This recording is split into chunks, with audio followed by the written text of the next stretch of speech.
The religion of the future will be a cosmic religion. It should transcend personal God and avoid dogma and theology. Can you feel it? A sort of anticipation growing stronger and stronger? Another way of putting it is time is speeding up. I've heard that discussion for a while now. I know most people have felt it at some point, maybe while watching the news or perhaps something in their own lives. Something big is about to happen. You can see signs of it all over the world. Revolutions rapidly spreading across the Middle East, protests occurring in America and Europe. Earthquakes are devastating the world, like in Japan, Myanmar, and Greece. The global economy is failing so hard that it looks like we're looking forward into a global recession, the likes of which makes the 30s look like a cakewalk. Not to mention that if global warming doesn't put our planet into an ice age, we're going to kill ourselves from overpopulation for sure. And using the rate of doubling, we definitely don't have the resources to survive the way we are for maybe little over 10 years. Yet, despite all of these things, we're about to learn something amazing. It's something that will transform the earth into something completely different, something incredible and beautiful. Many people across the globe have learned about this, and they've applied it to themselves and witnessed marvelous changes. Others have dedicated their lives to talking about it, to teaching it. I'm someone who's still exploring it, and I want more people to talk about it with. Mind, body, spirit. This is the sacred trinity that allows us life on earth. Without even one of these three, we could not function properly. Yet, in today's world, we only really truly understand two of the three. We have scientifically mapped the mind and the body. We understand next to every aspect about each of them. Yet, what do we really know about the spirit, the soul? What is it? Where does it come from? For centuries, religions have been the primary source for answers pertaining to the soul, but they're not concrete. Many different religions have a different answer and ideas about how things work on this level. Recently, however, a discovery was made, which led to new discoveries and further discoveries. These incredible insights went largely unnoticed by the global community, and while governments and secret services of the world acknowledged them, it wasn't something that really got to the masses. Today, this information is still slowly coming out, and I'm going to share it with you.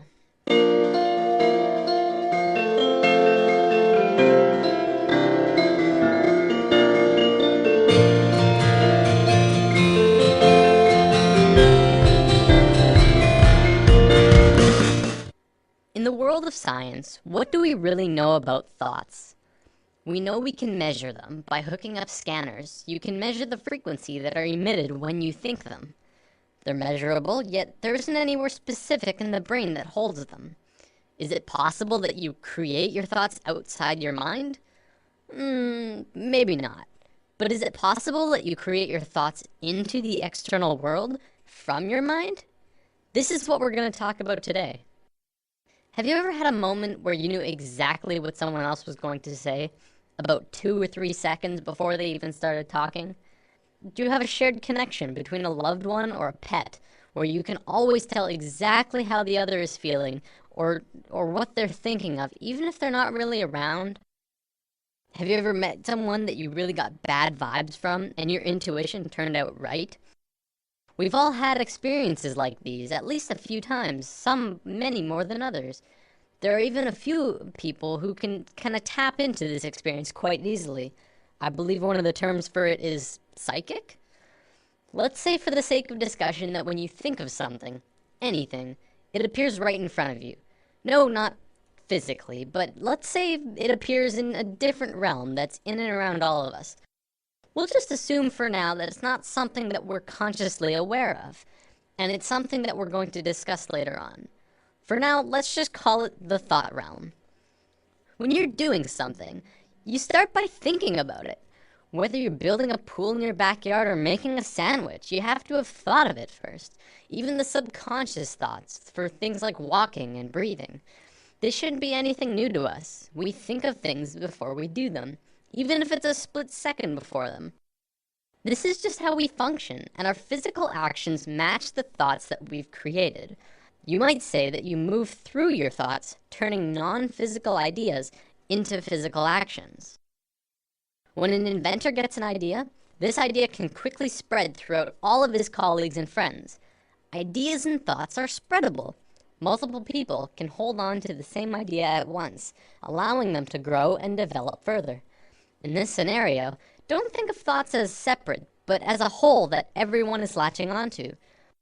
Of course, because we can't physically see this realm of thoughts, we can't tell exactly what the original idea was, only the interpretation that they describe using functions like speech and body language, as well as our own intuition, which is how thoughts connect to each other.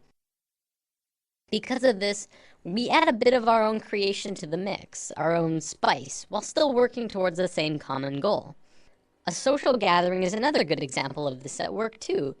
People gathering together because they share the same ideas, thoughts, and emotions as the rest of the people there.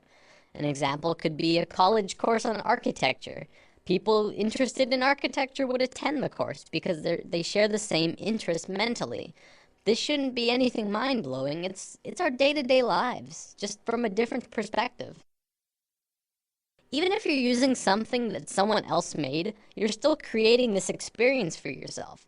You manifested that iPad or house or whatever into your experiences. So with thoughts connecting with other thoughts comes our first big realization. This new understanding of how intertwined we truly are. We are not only connected in the physical realm, but in a mental and spiritual way as well. Up until recently, humankind has always understood simply that they were connected only through their physical being. We assumed that the conscious experience, as well as all of the thinking, was totally 100% isolated from the rest of everyone else. The fact is, we're not. We are so connected with each other, it's almost impossible to believe. Think about almost every creature on Earth. What do we really know about the bond that connects them? Geese are able to travel long distances, switching who flies in front like clockwork. Many fish swim in large schools, and we know that they don't have a form of verbal communication. Our pets are able to communicate with each other without speaking. Yet, it's like they know what each other are feeling and connect in a very amazing personal way. Almost every observable creature on Earth has this connection with at least their own species, if not others. We as humans are the next step in life, but that doesn't mean we don't have this connection. What's to say we're not also connected to each other in this way? We've been out of touch with ourselves for an incredibly long time now, and we are growing increasingly disharmonic. Now, thoughts being created are just the tip of the iceberg. The real interesting part comes when you look at emotions. Emotions are much more powerful than thoughts. Emotions pull on you, they control your actions, they guide you throughout your life.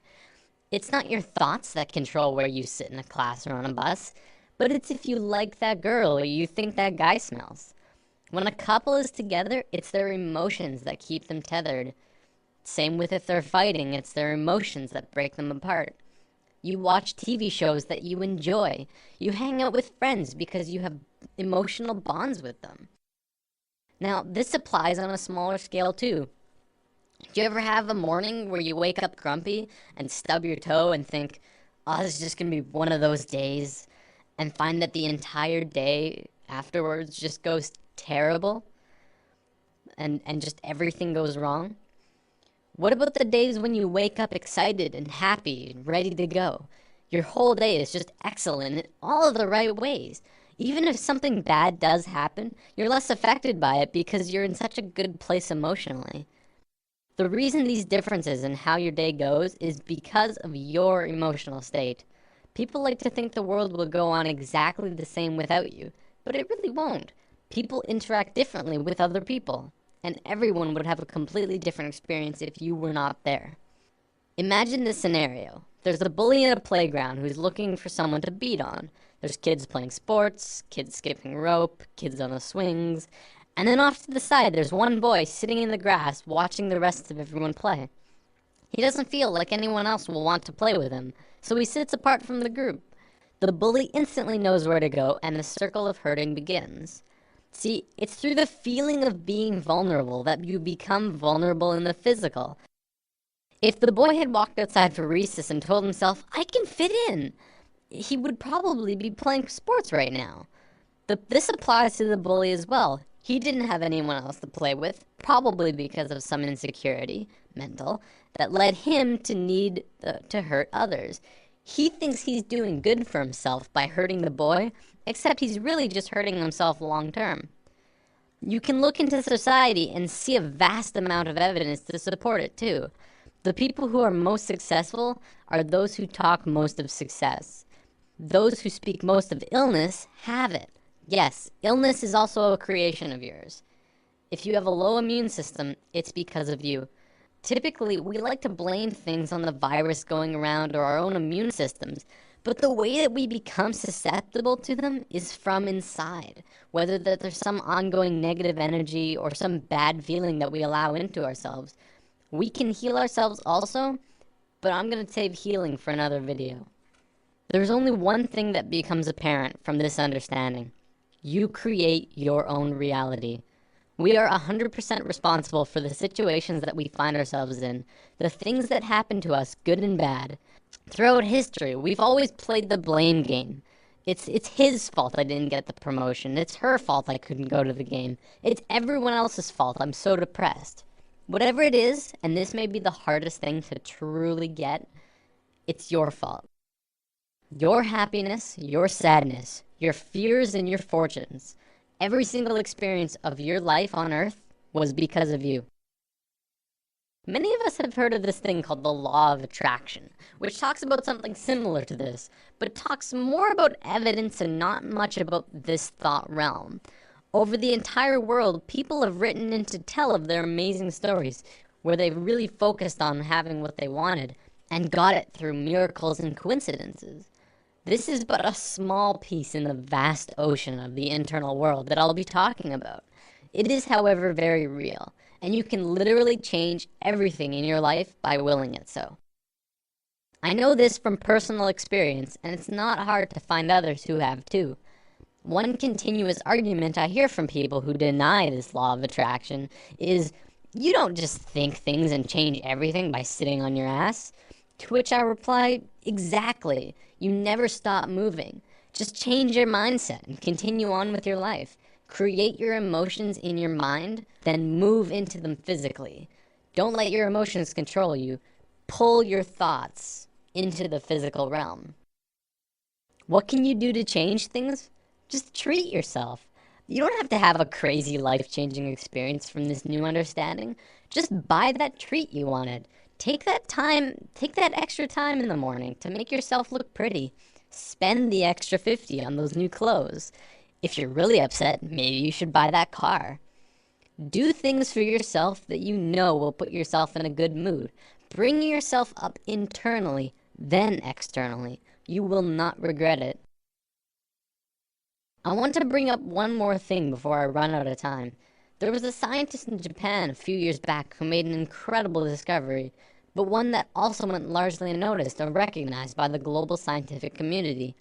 Dr. Masaru Emoto discovered that by putting words on a side of a glass of water and freezing the water, you could change how the water would freeze into crystals. On a jar that said, I love you, this is how the water crystal froze. On a jar that said, you make me sick, I want to kill you, it froze like this. If thoughts can do that to water, just imagine what thoughts can do to us. Well, looks like I'm about out of time for today. Before I go, I want to leave you with words to sit on. For anyone who is looking for direction right now, you can have, do, or be anything you want. Namaste. Thanks for listening. There's nothing you can do that can't be done. Nothing you can sing that can't be sung. Nothing you can say, but you can learn how to play the game.